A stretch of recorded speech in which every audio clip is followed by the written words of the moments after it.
What's up everybody and welcome back to the channel, and this is part 3 of my Revisiting Outriders series. In today's video we're going to focus on the Technomancer. The idea of this series of videos is essentially revisiting Outriders after the buff patch, which looked at, increasing the viability of certain skills per class and seeing if that changes any of the builds or anything that I want to, basically use in the game. We will be looking at 3 different builds today for the Technomancer, one of them which I have just recently covered on the channel, so I will just briefly reference it. But I think first and foremost, before we do anything further, let's go ahead and have a look at those patch notes. Now, looking at the Technomancer, of course, ignoring the part where the Technomancer's Borealis monarch set has finally completely been fixed, which is a pretty big deal. If we just look at the skills which were modified with the buff patch, we'll see that essentially the idea here was most likely to make Pain Launcher and Shrapnel a lot more attractive, and probably the Torrential Downpour set as well because of that.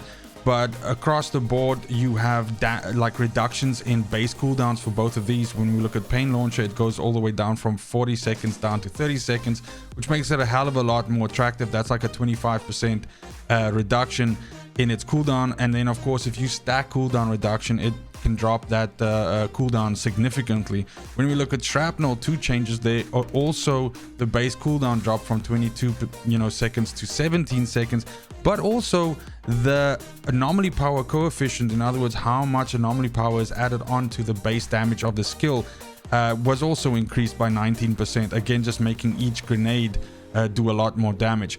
Lastly, we also have Cryo Turret mentioned here, and that is also the status power attribute and its coefficient as to how it affects this turret and makes it shoot for more damage when you use the hail shot mod, was also increased essentially with 50%. Now when we then want to look at the first build that we'll be showcasing today, this was mostly me just trying to make Shrapnel and Pain Launcher work. Now there's been some footage running in the background where you saw me dealing some damage with this, and we'll run through each one of the specifics of the build itself, but I can very much say that this could be considered as, I would say, the starting point of it, or the basic blueprint, and that there's definitely room for improvement here. Of course, I can get a higher damage weapon and we can swap some mods around, but the basic outline of it is here, and essentially it's a Torrential Downpour anomaly based Technomancer that utilizes Shrapnel to deal most of its damage. Now right off the bat, this is of course an interesting way to play the Technomancer. The Technomancer is generally considered to be a bullet build class, and so therefore it is extremely efficient at that, and I'd say that that's probably the reason why this is not that great. And while this is fun to play and it is definitely a different way of playing the class, it's perhaps because Bullet Technomancer is so good that this just doesn't shine. What this means to me is that if people can fly, are looking to make Anomaly Technomancers a little bit more attractive, a little bit more competitive when it comes to competing with a straight focused bullet build Technomancer, or even a Borealis bullet Technomancer, I think that probably they need to look at maybe just increasing the anomaly coefficient slightly more on some of these skills, or perhaps reworking the skill tree in such a way to benefit anomaly builds more. But in any case, let's go right in, and as always we'll look at weapons first. Now I use Air to the Desert on here, and that reason will become apparent a little bit later when we look at the mod choices and the armor. But essentially, Air to the Desert with Fortress on there gives me this 43% additional damage bonus across the board for my skills, which is very powerful for anomaly based builds. And I also have the utilization of Sandstorm, which is the tier 3 mod that comes with Air to the Desert, which deals quite a bit of damage and actually also area denies whatever you're shooting at quite well. Now for my secondary weapon, and also for my pistol, you can go with the standard Moaning Winds combo that you see usually with the Anomaly, as well as with Torment and Agony. But in the case of me, the way that I've just been playing this, I've basically just kept Air to the Desert out the entire time, and I don't really use Moaning Winds all that much. And the reason for this is basically that when you play Shrapnel, of course, there are 2 ways that you can use this skill. First of all, you can throw the grenade directly at something, and when it comes into contact with that thing, it'll explode and deal damage to it. Or secondly, you can actually use it to deny area access, so you can basically throw it and leave it as little traps lying around, and as soon as a mob comes close to it, it'll arm and jump up and explode, essentially almost like a bouncing Betty in a way. Now again, the point here is that if you are doing that and if you're using the grenades, you know, sort of correctly, then there's not going to be all that amount of times that something's even going to get close enough for you to have to use Moaning Winds. But sure, in the case of bosses, definitely this is something to be considered, as well as if you're playing this in a co-op situation where, of course, the mobs have far more life and therefore you have to be dealing far more damage to kill them versus, you know, solo. When we move over to the armor itself, of course, as I've mentioned, we are using the torrential downpour set. And this set specifically says as a set bonus that shrapnel, the grenade itself, creates additional cluster bombs after explosion, each one dealing basically another 150k anomaly power, which is scaled according to your anomaly power stat. So for me, it's 147k. If you have less anomaly than I have here, the 195 which I have here, then of course your damage will scale down accordingly. Now, I would say that this set itself has exactly the substats that you are looking for. So you are, of course, looking for anomaly power. You are looking for cooldown reduction because you want fast grenades. And then you're also looking for skills life leech. Status power so much doesn't really matter for this build, because the point is you don't really have, you know, frozen status or toxic status or something like that that really, you know, helps to the damage dealing of the build itself.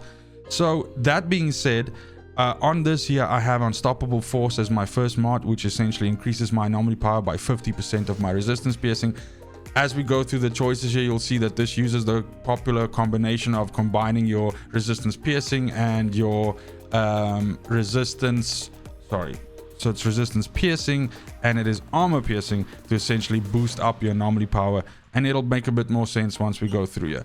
My second mod on here is More Traps, which is one additional mine that can be thrown before triggering the cooldown, and that's for shrapnel. I keep saying shrapnel, but it's shrapnel, right? So then once we go over to the armor piece, same thing again, anomaly power, skills, life leech, and cooldown reduction. Here we have trap cluster on, which basically doubles the amount of mines that you can get with shrapnel. We also have fine-tuned on here, which increases the detection and explosion radius of shrapnel by 33%. This is pretty big. Usually the explosion is I would say probably a 1 to a 2 meter in terms of size, where this essentially increases it to, you know, like a 3 or 4 meter.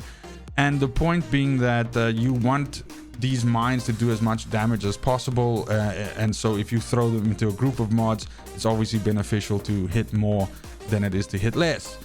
When we go over to the legs, same thing again, anomaly power, skills, life leech, and cooldown reduction. My mods on here are no resistance against the fortified, which increases my resistance piercing by 50% of my armor piercing value. And you can see how these two interact with each other. So of course one increases the other one. So no resistance against the fortified increases the value of this one, which in turn increases the value of your anomaly power. So the more resistance piercing you stack, you know, the better for your anomaly power. The second mod on here is More Damage, which just increases the base damage of each shrapnel grenade. See, I'm getting it right now. I'm getting the shrapnel.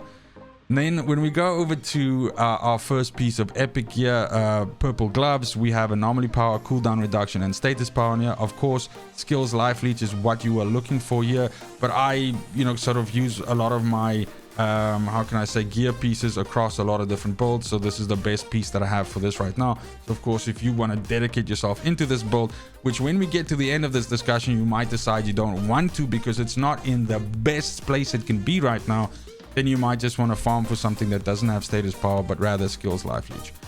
On here I have Demolition Man, which gives my tools of destruction, the rocket launcher itself, a whole bunch of additional damage, 210k in fact. And I also have Cannonade on here, which increases the number of rockets that come out of one volley of Pain Launcher by 10, which is a lot because each one of those rockets obviously still does additional damage. So you're just basically doubling down on a lot of damage. When we get over to the last piece of epic gear, again here, anomaly power, status power, cooldown reduction. You could definitely swap that status power out for skills life leech.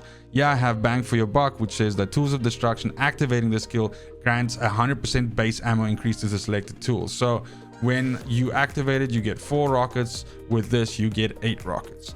And then here I have a second application of no resistance against the fortified. Now, even though it shows red here, and you might be thinking, wait a minute, but you know, these things don't stack.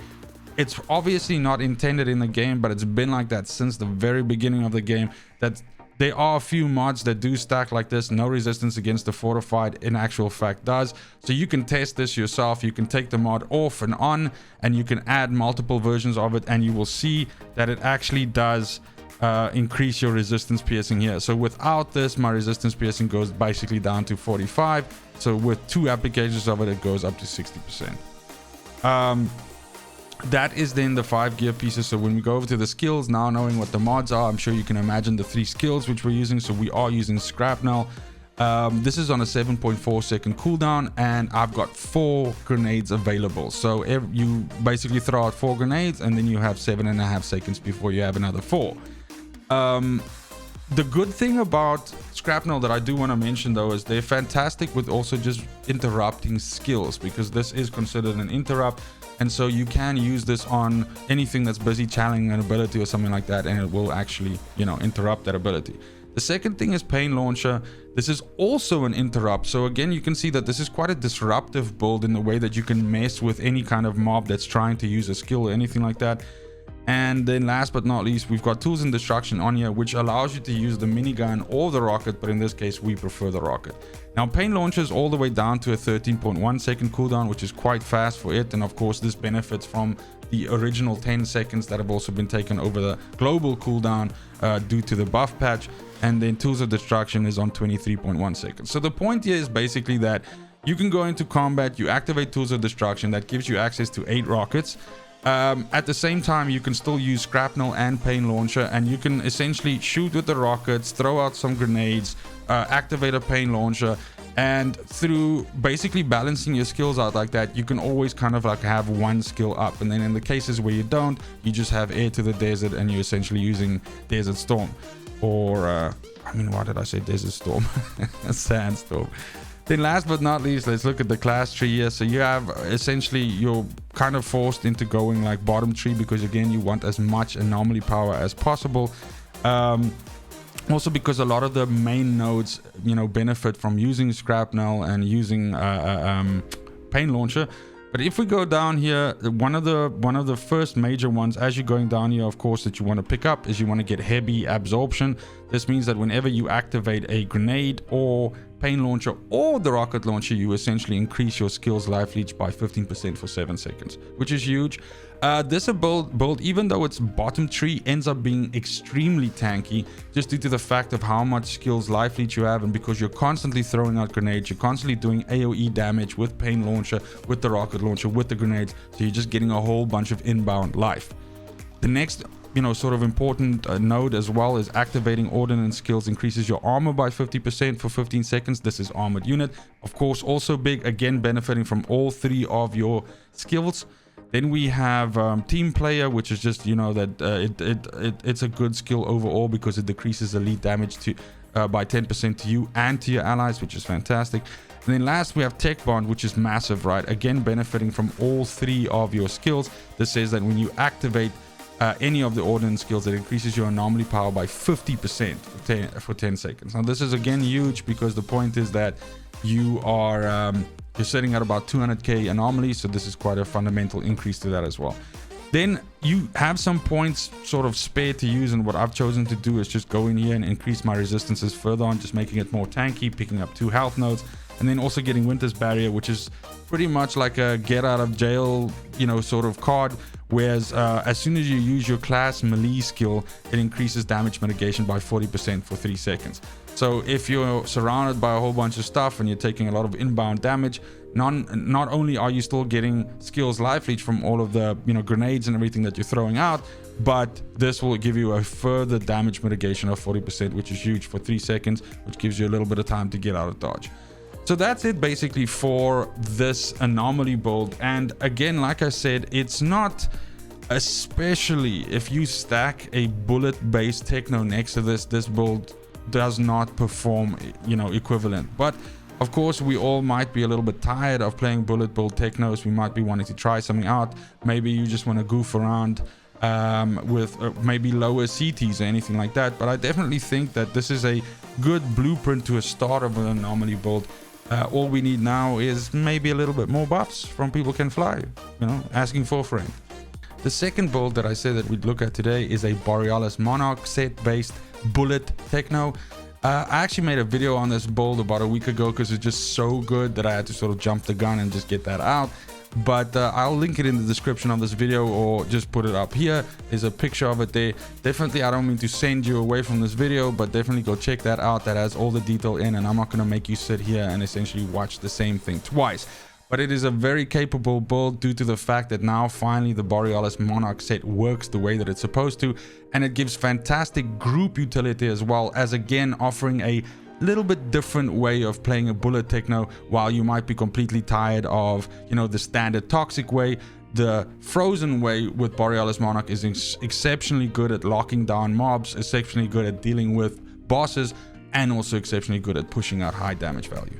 Alrighty, so getting to the third build of this video, this is a epics only or purple gear bullet techno, and you might be asking, okay, but wait a minute, how is this different from the Borealis build? And that's because, or the reason why this build exists, is that with the Borealis build you do sacrifice some of the additional DPS that you can get from certain mods, especially on the armor, for the utility of being able to freeze things and essentially utilizing the best of the Borealis build. Now, Borealis, I believe, works very well in a group situation because of, again, like the utility that you get from freezing everything, plus the benefit that you're giving other players that are playing alongside you.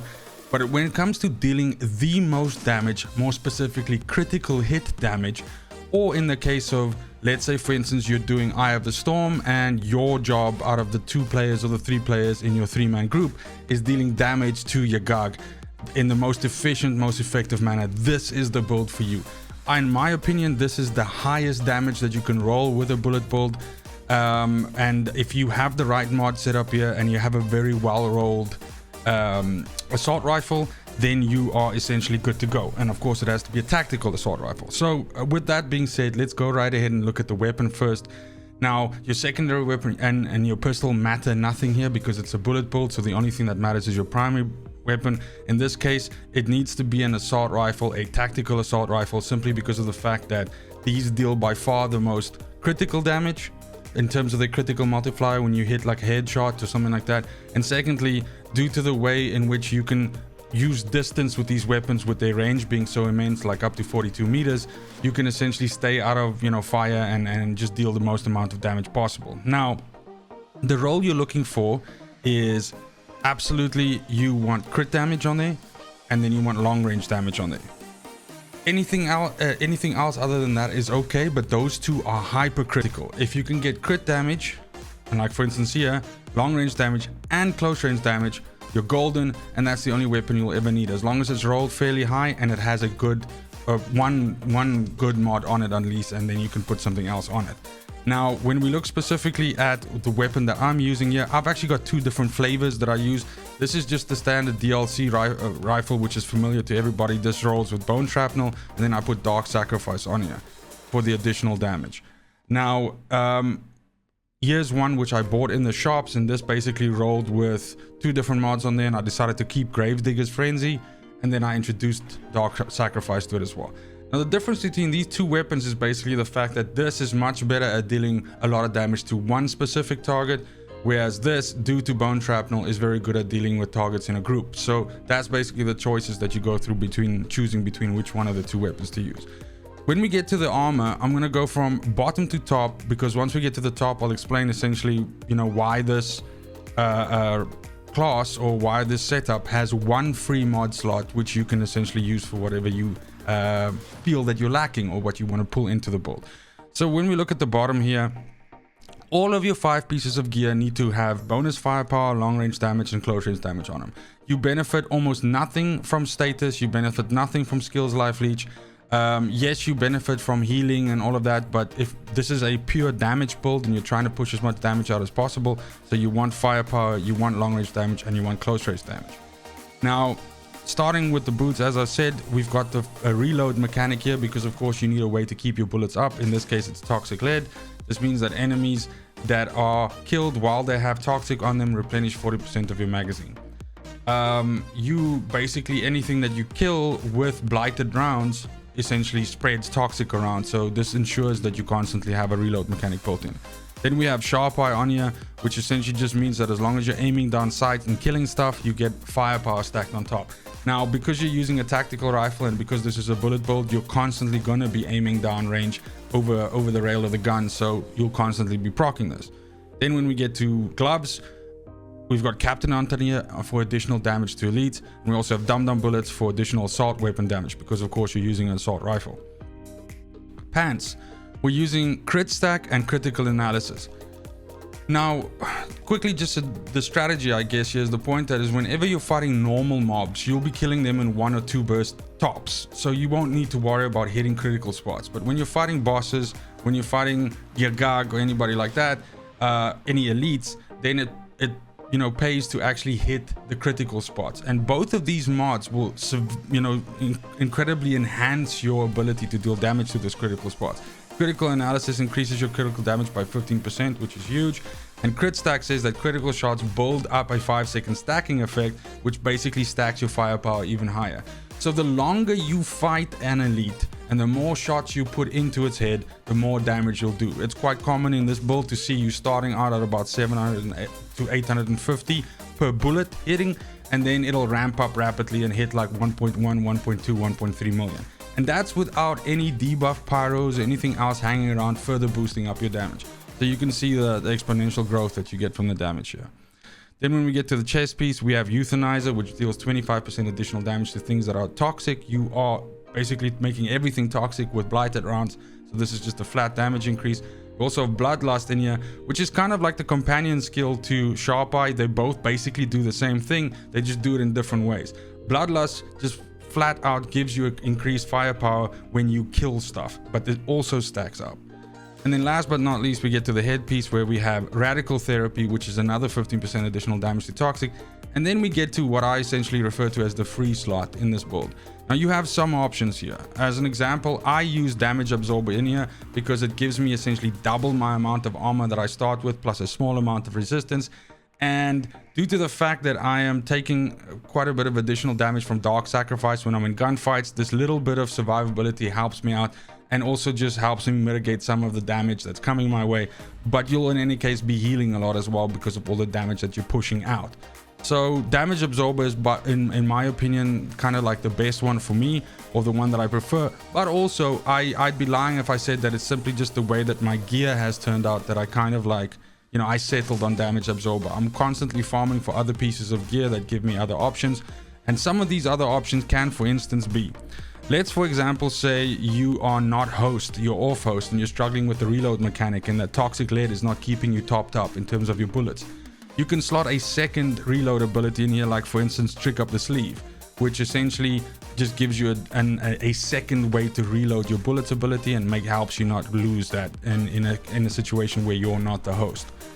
Then you also have additional ramp up abilities or mods for more damage. Something like Kingslayer is a good example. Bloody Boost is a good example, because you're using a rifle that with bone shrapnel spreads bleed around on enemies as well. So as soon as they've got bleed on them, not only do you get the additional damage from it having toxic on it and those mods that go for that, but then Bloody Boost will give you another additional percentage as well because they're bleeding. Then if you, for instance, prefer mitigation from death instead of Damage Absorber, oops, wrong place, then that's of course also an option. Since you are firing, down the barrel of the gun the entire time, and you're looking down sights the entire time, mitigation of death should constantly be proccing and just topping up your armor to an insane amount, and that's also giving you more survivability. And then last but not least, if you are looking for a way to essentially just bring a little bit more AoE into the build and help with spreading toxic around a little bit more, and again, this is a kind of situation that might help in cases where you are not the host with your reload mechanic, is to use something like Splash Boost, which basically just increases the area in which toxic is applied to stuff when you kill them with blighted rounds. And this can sometimes help if you're struggling to keep bullets up because of other players killing the mobs too quickly, and you can't get toxic on them fast enough so that you can pull the trigger and kill them. So that's just another example of that. So in any case, then when we get to the skills, it's quite obvious what we're using here. We're using Shrapnel, and I'll explain why just now. We're using Blighted Turret, which I'll also explain. And last but not least, the star of the build is of course Blighted Rounds, which we have. Now when we go over to the class tree, this is classic bullet techno, so you're going top because you want as much additional weapon damage as you can. But let's focus on the more important nodes that you should be picking up. First of all, exposing toxin is massive. This basically says that if something's got toxic on it, it also gets vulnerable. Vulnerable, of course, means that mobs take more damage. And then if you take mark for execution, it further on just makes vulnerable that much more effective. So very good to take as well.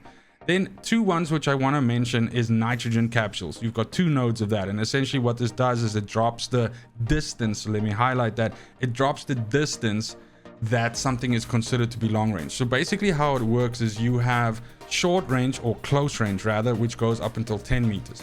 And then you have long range, which starts at 18 meters. This essentially shrinks that distance down so that long range already starts from 12 meters on. And that means that you only have a 2 meter no man's land where you're not getting the benefit of one of the two damage effects, which is quite big. And it just helps if stuff is actually closing the distance. Look, you'll have no problem with just taking stuff apart completely with this build at a long range. So if you can do your spacing, your laning and moving around in the expedition correctly, then you'll never have an issue where this was even something to worry about. But it's good to know that you're covered.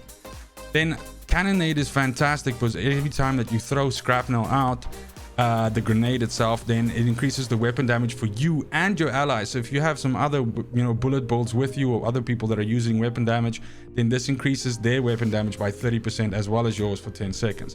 Now if we go back to the skills, you'll see that Shrapnel is on a 17-second cooldown.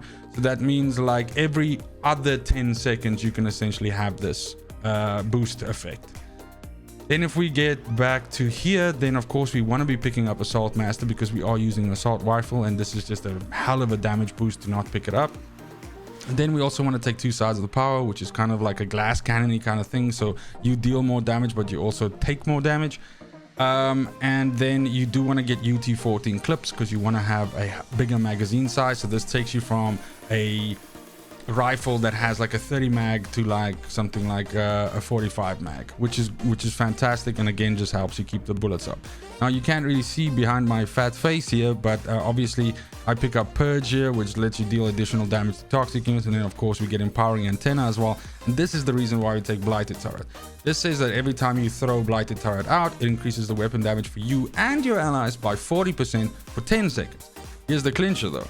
Your Blighted Turret is on a 7.7 second cooldown. So that means if you're diligent in always throwing your Blighted Turret out, you can constantly have this 40% increased damage available, which is massive. And then of course in situations where you're fighting a boss, you can combo, throw Shrapnel out, throw the turret out, get all that increased damage and basically drop something almost immediately. That's it for the build. I do believe that, as I said, this is probably the most effective and damage dealing bullet build probably in the game. I don't think any other class can do this efficiently, but also this easily. I definitely think Trickster, for instance, is fantastic in dealing high amounts of damage as well, especially with a shotgun and leaping in behind stuff or hunter praying in behind stuff is maybe the right way to say it, to not confuse it with Devastator. But I do believe that that's more difficult to play, and you have to concentrate more, and you constantly have to be in danger, where with the Technomancer and this build in particular, you're essentially an artillery piece and you can just stand in the back and pick stuff off, and the only thing you have to keep track of is always making sure that your bullets stay up, which is not that difficult once you kind of get into the groove of the build. But all in all, I'll say, and I haven't completed the series yet, this was of course the third video, and we still have Pyromancer coming out as the last one. I would have to say that, in my opinion, Technomancer, and I'm saying this ahead of bringing out the Pyromancer video, but that's just how I feel, is by far the most optimized and easy to play class of the four, for sure. And the fact that you don't even have to go farm, specific legendaries, a specific set or anything like that, and that you can basically slap together the rudimentary parts of a fairly decent bullet build by just using, epic pieces of gear, actually accentuates what I'm saying. And just overall, I think that out of the four classes in the game, Technomancer for me is the most complete package. Now, I say that while knowing that, of course, if you're not playing bullet Technomancer, if you're trying to play Anomaly Technomancer, then it's not nearly as good, but yet the pieces are there. They're just not dealing as much damage as they could potentially be dealing, or they're not optimized as much as they could be. And perhaps it's just because Bullet Techno is so damn good that it just overshadows anything else that Technomancer can do. But yeah, but that's my video on Technomancer. Definitely let me know if this is a class that you like playing. Let me know in comments down below if you like any of these builds, if you've been trying them, if you're still even playing the game. I'd be super interested to know. But more than anything else, thank you for watching, especially if you made it this far. Have a fantastic morning, a great afternoon, and an awesome evening wherever you are in the world. And until next video, fucking cheers. They want the best of me now, best of me now, best of me now, best of me. They want the best of me now, best of me now, best of me now, best of me.